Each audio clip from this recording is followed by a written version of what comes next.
नमस्कारम नमस्कारम dear students. चलिए शुरुआत करते हैं जेईई एडवांस 2025 पेपर 2 का वो क्वेश्चन जो प्रोबेबिलिटी के ऊपर पूछा गया है। बेस थ्योरम के ऊपर क्वेश्चन है जो पूछा गया है जिस सेक्शन के अंदर, वो है न्यूमेरिक वैल्यूज़ के अंदर, जिसके अंदर आपको डेसिमल के बाद अप टू 2 डिजिट्स तक आंसर देना है। और यहाँ पर आपको बताया गया है कि +4 की मार्किंग है सही पर।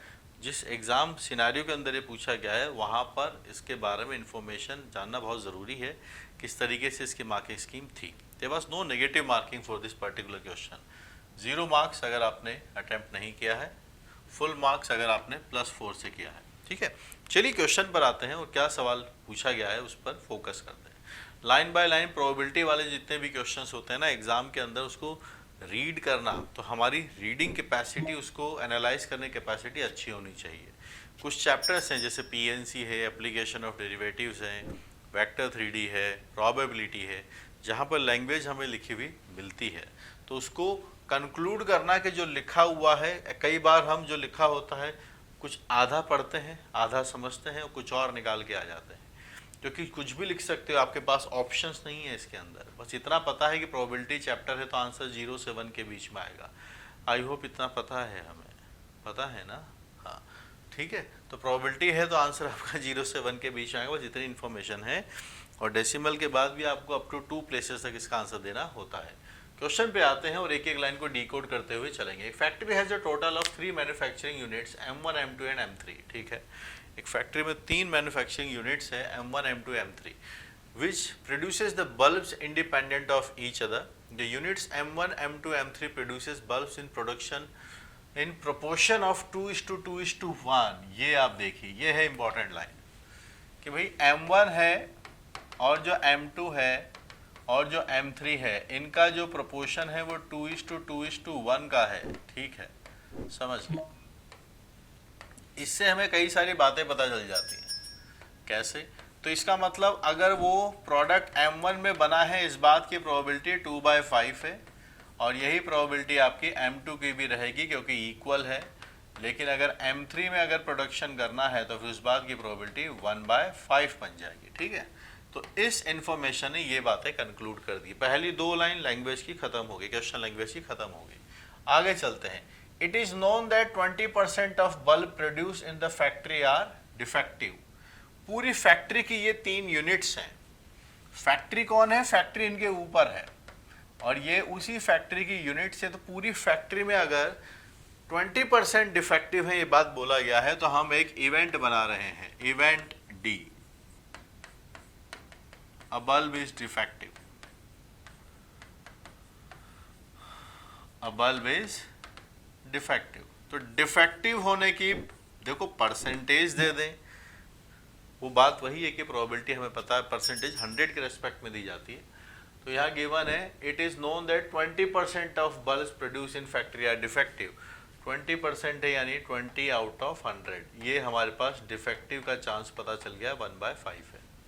आगे चलते हैं, पहली 3 लाइन खत्म हो गई। It is also known that all the bulbs produced by M1, ठीक है, all the bulb produced by M1 15% are defective. ये बात हमें समझनी, ये क्या दिया है, जो M1 के प्रोड्यूस्ड बल्ब्स हैं, ये पढ़ो ध्यान से। It is also known that of all the bulbs produced by M1, हमें पता है कि वो M1 का प्रोड्यूस्ड बल्ब है, उसके बाद 15% उसमें से डिफेक्टिव हैं।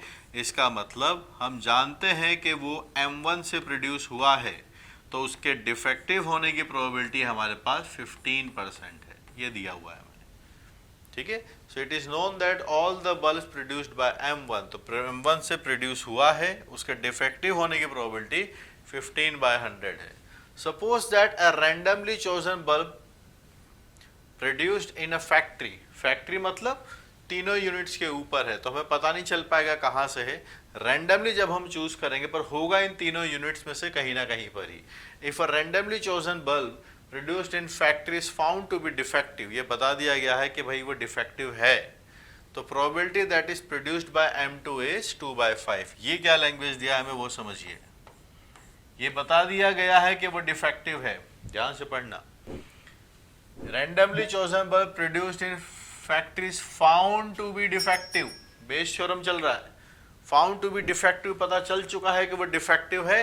अब probability that it was produced by M2, ये M2 ने प्रोड्यूस किया था, इस बात की प्रोबेबिलिटी है 2/5। ठीक है भाई, ध्यान रखेंगे। पूछा क्या है, the bulb is chosen randomly from bulb produced bye M3, find probability that it is defective. आपसे ये पूछा जा रहा है कि एक बल्ब जो है M3 ने प्रोड्यूस किया है, आप ये बताइए कि वो डिफेक्टिव होगा। इसका मतलब M3 ने प्रोड्यूस किया है, हम चाहते हैं कि वो डिफेक्टिव हो, ये हमसे क्वेश्चन पूछा जा रहा है। ठीक है, सब जगह यहाँ पर जो भी कॉम्बिनेशंस बनाए गए हैं उसके हिसाब से थोड़ा हम आगे चलते हैं और सीखते हैं कि टोटल प्रोबेबिलिटी डिफेक्टिव होने के क्या क्या पॉसिबिलिटीज़ हैं। डिफेक्टिव होने की पॉसिबिलिटीज़ है कि हो सकता है कि वो M1 वाली यूनिट के अंदर बना हो। टोटल प्रोबेबिलिटी का स्टेटमेंट लिखता हूँ, फिर उसके M1 के बनने के बाद डिफेक्टिव होने की क्या प्रोबेबिलिटी है। हो सकता है ऐड क्यों क्या है, दूसरी पॉसिबिलिटी, दूसरा केस कि वो M2 यूनिट के अंदर बनाया गया हो। अब M2 में बनने के बाद उसके डिफेक्टिव होने की प्रोबेबिलिटी की हम बात करेंगे। M3 में बनाया गया हो, फिर यहाँ से हम इस डेटा पर आ जाते हैं कि उसके M3 में बनाए जाने के बाद डिफेक्टिव होने की probability. This is the statement जो हमें चाहिए। सो डियर स्टूडेंट्स, जेई की मैथमेटिक्स अगर आप स्ट्रॉन्ग करना चाहते हैं तो मैथमेटिक्स की जितनी भी ब्रांचेस है, जितने भी सेगमेंट्स हैं, सबको स्ट्रॉन्ग करना होगा। चाहे बात हाई स्कोरिंग कैलकुलस और अलजेब्रा की हो, या फिर उसके बाद जो कोऑर्डिनेट ज्योमेट्री और वेक्टर 3D, या हम सबका जो फाउंडेशन है मैथमेटिक्स का पूरा, ट्रिग्नोमेट्री की बात हो, ये पांचों बुक्स रिटन बाय मी ओम शर्मा और पब्लिश्ड बाय पियर्सन पब्लिकेशन के आपके लिए अवेलेबल है। थ्योरी के साथ गिवन है, पीछे एक्सरसाइजेज भी है और कंप्लीट विद सॉल्यूशन है। इसको अपनी स्ट्रेंथ बनाइए। और अगर आप प्रीवियस ही क्वेश्चंस करना चाह रहे हैं, आपको ढंग के सॉल्यूशंस नहीं मिल रहे हैं, डिटेल सॉल्यूशंस चाहिए और एक एक कई क्वेश्चंस के मोर देन वन सॉल्यूशंस आपको चाहिए, ऑल्टरनेटिव सॉल्यूशंस अगर आपको चाहिए, तो वो आपको यहाँ पर एक्सक्लूसिवली जेई मेन की जो बुक है वहाँ मिलेंगे। और जेई मेन्स और एडवांस के जो 48 ईयर्स की बुक है उसके अंदर भी आपको मैथमेटिक्स के सॉल्यूशंस वहाँ पर देखने को मिलेंगे। और मुझसे पढ़ने के लिए you can definitely install the app uplift JEE app. यहाँ पर एक नंबर भी फ्लैश हो रहा है जहाँ पर आप अपनी मेंटरशिप के लिए मुझे मैसेज कर सकते हैं। और यूट्यूब चैनल जहाँ पर ढेर सारे वीडियोस आपके लिए फ्री में अवेलेबल है, फटाफट से आप इस चैनल को सब्सक्राइब कर लीजिए। Thank you guys, keep learning. है ना। अब हमें इसमें से कौन कौन से डेटा पता है वो देख लेते हैं। देखो PM1, PM2, PM3 ये तीनों हमें मालूम है ना। PD/M1 हमें पता है, ये वाला डेटा हमको पता है। ये वाला डेटा इसका उल्टा हमें पता है, ये वाला डेटा आप देखिए, ये डेटा हमें पता करना है ना। तो ये हमारे लिए यूजफुल होगा इस डेटा को सिंप्लीफाई करना। आप मुझे बताइए, आप इस डेटा को क्या लिख सकते हैं, क्या है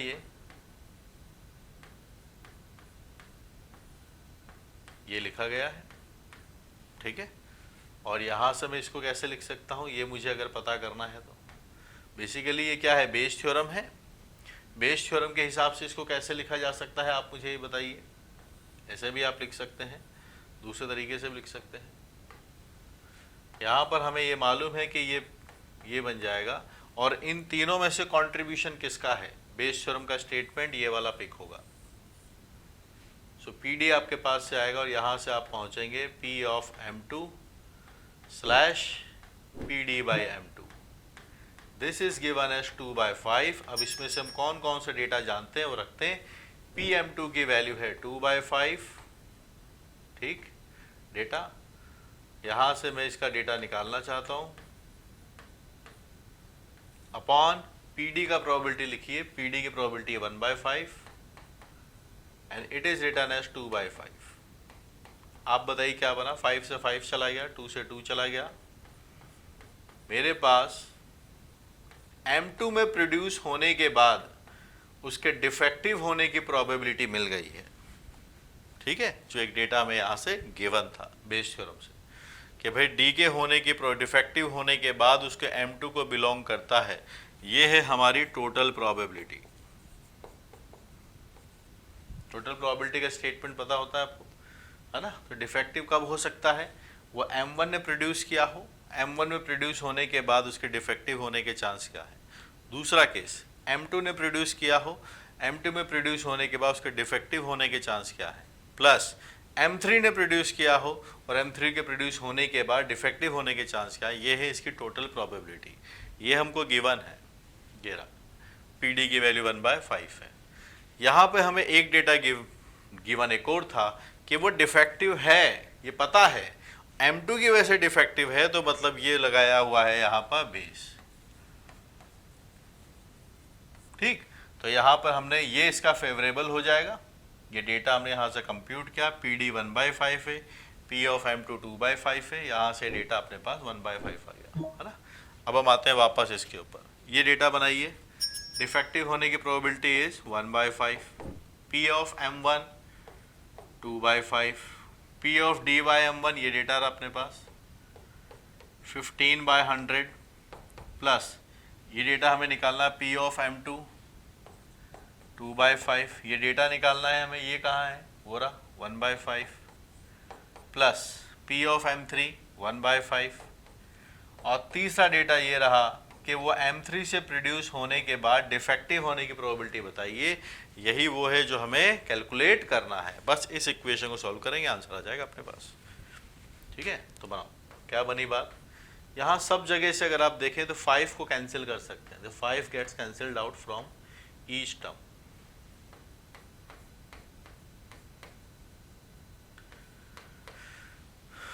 आपके पास डेटा बनता है वहाँ से 1 minus 30/100, 1 minus 30/100 minus 2/5, so it is 3/10, 1 minus 3/10, 4/10, it is 7/10, which is 3/10.